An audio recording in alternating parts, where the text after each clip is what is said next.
Good morning, Spencer Butte. Here's your morning announcements.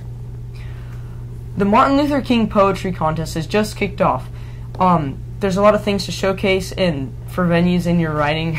I'm sorry. Oh my God. Sorry about that. Okay. To all students interested in participating in track and field, there's an information meeting in the library this Friday during both lunches. Come find out how much fun track and field can be. The district-wide Martin Luther... Wait, no, there's a video!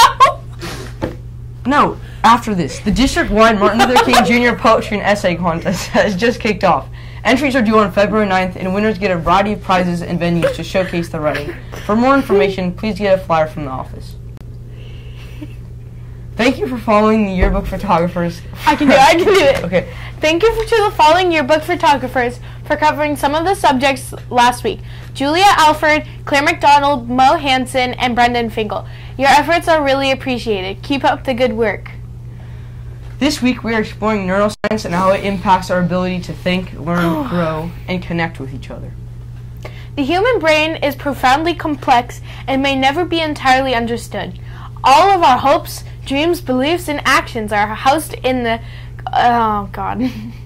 and controlled by the mass of fragile cells. Watch our next video to learn more.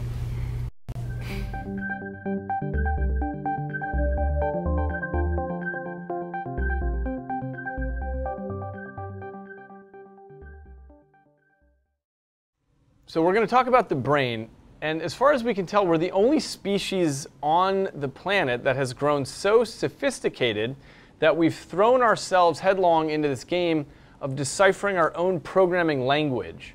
And what happens when we look under the hood to figure out what's happening under here is that we find the most complicated thing we have ever found in the entire universe.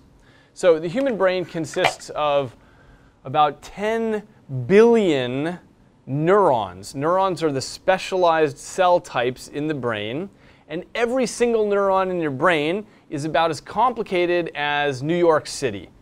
Every single neuron has the entire human genome in it. It's trafficking millions of little molecules and proteins around in very complicated interactions, and you've got tens of billions of these. So you can see it's an extremely complex system, and in fact, every neuron is connected to about 10,000 other neurons that it communicates with. And so if you look at the number of connections in there, you have hundreds of trillions of connections. And what that means is that if you were to just take a little tiny chunk of brain tissue like this, there are as many connections in there as there are stars in the Milky Way galaxy. So we're talking about an incredibly complex system. The interesting part, the reason we care, is because somehow this system is us. And what I mean by that is that all of your hopes and your dreams and your fears, your aspirations, all of that is contained in this 3 pounds of wet biological stuff. Now, how do we know that's true? How do we know that it's not contained in your pinky, for example? Well, the answer is, if you were to damage your pinky in an accident, you would be sad about that. But you wouldn't be any different as a person. But if you were to damage an equivalently sized piece of brain tissue, that can change you entirely. That can change your decision making, or your capacity to see colors, or name animals, or understand music, or to simulate possible futures and think about those. These and 100 other things change when the brain changes, and that's how we know, over hundreds of years of careful observation, that really this is the densest representation of you. This is where you exist. Your thoughts, your dreams, what you believe in, the choices you make, the actions that you take, all of that is contained in the brain, because when that changes, you change as well. Have a good day, Spencer Butte.